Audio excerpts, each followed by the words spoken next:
Hello and welcome to the conservation of the barn owl.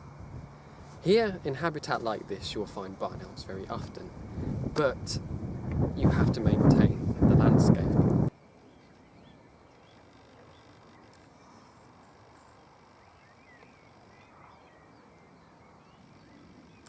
This habitat is perfect for the main prey item of the barn owl, the short-tailed field vole.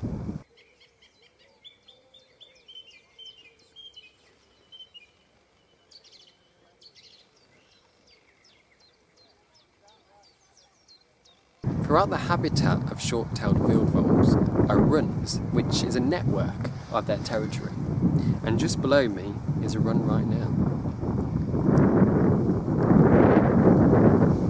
Their runs are quite deep and it goes right under rough grassland.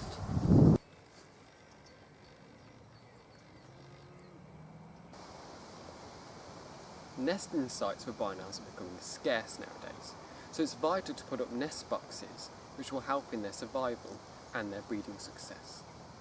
Nest boxes are fantastic places for barn owls to roost up in winter, and then come breeding season, somewhere safe for them to raise their chicks.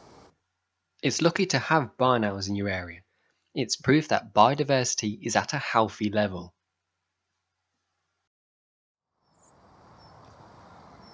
Field margins and unkempt fields will help sustain rodents, prey items of the barn owl, therefore sustaining barn owls. If farmers and landowners did this more, having field margins would help increase the numbers of barn owls.